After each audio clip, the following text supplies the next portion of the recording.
Welcome to the Finnish Aviation Museum.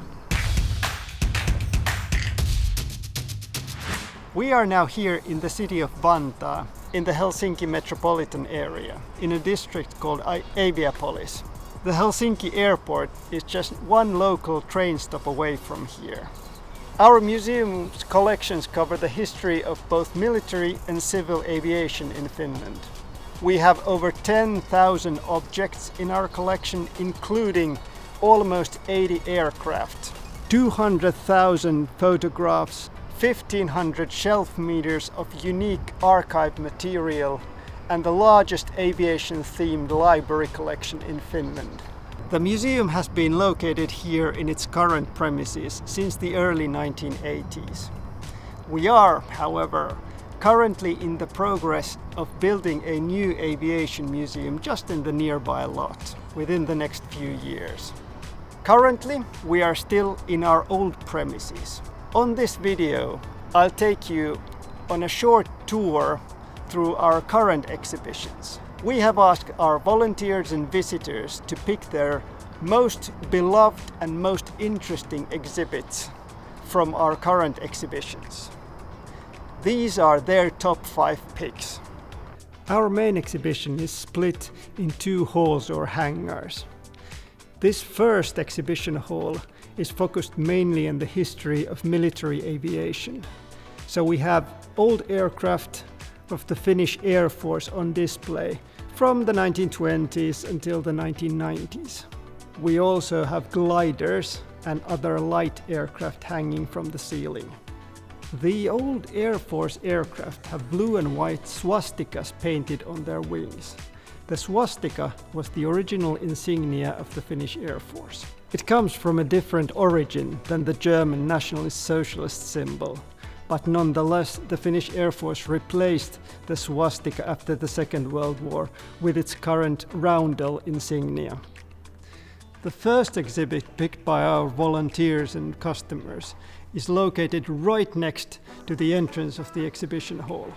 This IVL Hansa seaplane was built in 1922, and it is the oldest surviving airplane manufactured in Finland.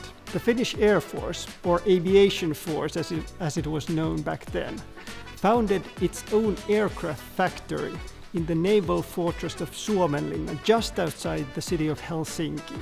The newly founded aircraft factory acquired the blueprints of a German Hansa Brandenburg W-33 seaplane and started manufacturing them on license.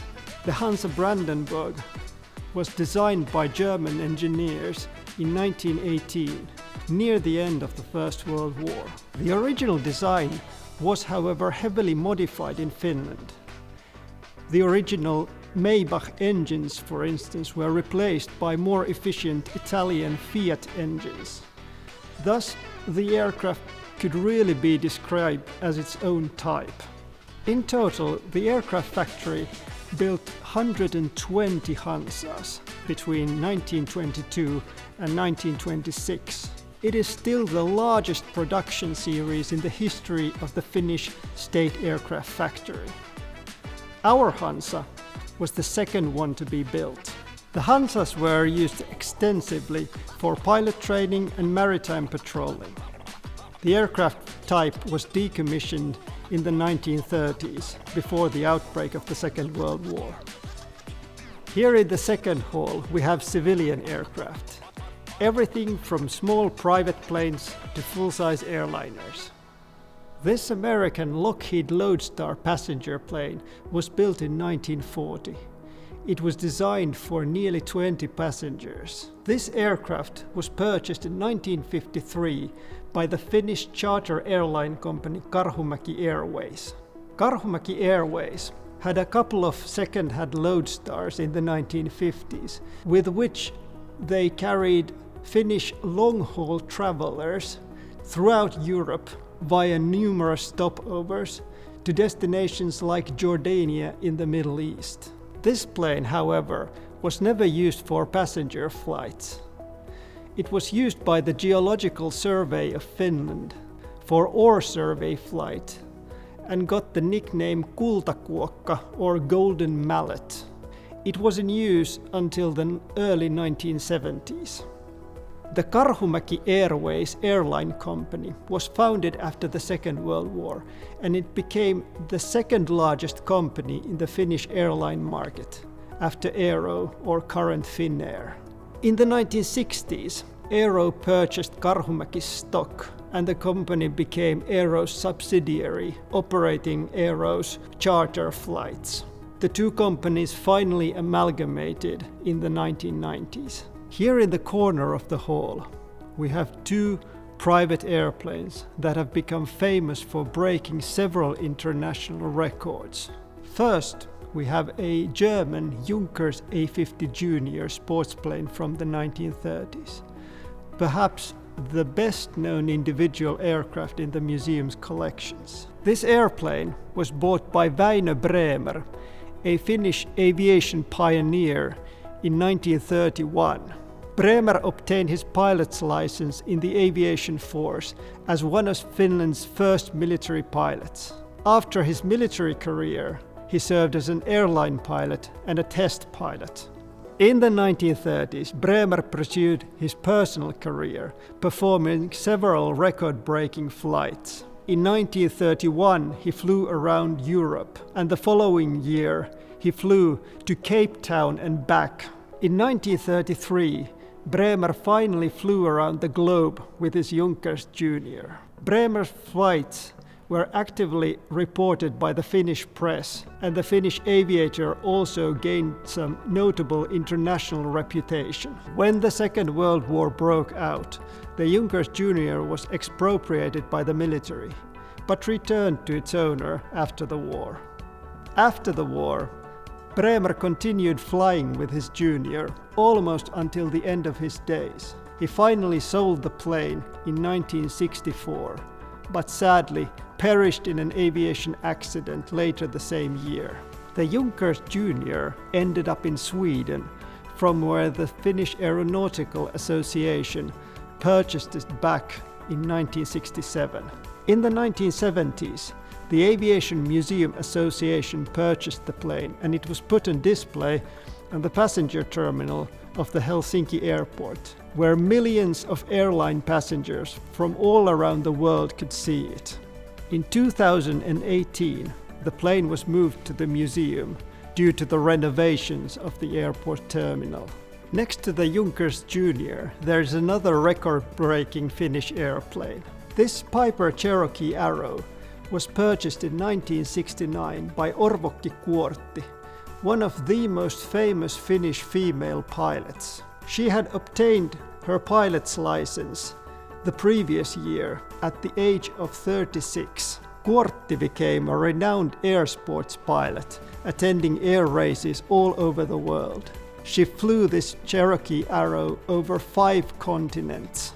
Orvokki Kuortti became a multi-talented professional in the field of aviation, becoming the first woman in Finland to be awarded the honorary title of flight captain in 1983. She was also a staunch advocate of women in aviation, being one of the founding members of the Finnish branch of the 99th International Organization of Women Pilots.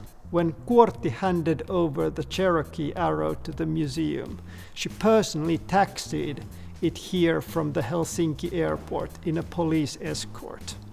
The undisputed favorite of our customers and volunteers is this Convair Metropolitan airliner that belonged to Finland's flag carrier airline Aero, currently known as Finnair. It is also the biggest airplane we have on display. Aero started rebuilding its flight route network in the post-war years with Douglas DC-3 planes that had been bought from US Army depots. As air travel started to recover in the 1950s, the company purchased these larger Convair 340 and 440 airliners that could carry over 50 passengers. In total, the company had 9 Convair Metropolitans by the 1960s. The Convairs were first introduced to Aero's European routes. They flew higher and faster than their predecessors and could travel to Central Europe with just a couple of stops. In the 1950s, Aero's advertisement promised to take passengers from Helsinki to Paris in just one day. In the late 1950s, the Convair's were also introduced to Aero's first flight routes to Moscow, being the first Western airliners to cross the Iron Curtain. In the 1960s, new jet airliners replaced the Convair's on international routes, and the Convair's were transferred mainly to domestic flights. The aircraft type continued to serve until the late 1970s. Our Metropolitan was the last of its type in use. It flew its final flight from Kuopio to Helsinki via Mikkeli on the 30th of April 1980, after which it was handed over to the Aviation Museum. Being in active service since 1953 until 1980, it remains to the day the longest serving aircraft in the history of Finnair. The Metropolitan is also the only aircraft in the museum's exhibition that is open for visitors to see from the inside. Let's go take a look. In the back of the airplane, we have the pantry for the cabin crew. One of the novelties of the plane type was an oven in the pantry, so the passengers could be served hot meals during the long flights. The seats are cozy and spacious. Currently, most of the seats are closed to preserve the original textiles, but the front seats are open for the visitors to have a seat and experience the nostalgic feeling of historical air traveling. In the 1950s and the 1960s, smoking on board was commonplace. In the 1970s, the front part of the cabin was labeled as non-smoking. Passengers were allowed to smoke on the back seats, which were separated from the rest of the cabin with a curtain. The cockpit is unfortunately closed, but you can take a look inside through the plexiglass. This was a short peek into the main exhibition of the Finnish Aviation Museum. Thank you for staying with us. If you plan a visit to the museum, you can also book a guided tour in the exhibition or try out one of our memorable flight simulators. Remember to book your services in advance. After your visit, our own cafeteria, Kahvila Yläpilvi, serves various snacks and refreshments. And don't forget our gift shop, where you can find all kinds of aviation-themed souvenirs. I hope to see you soon here at the museum.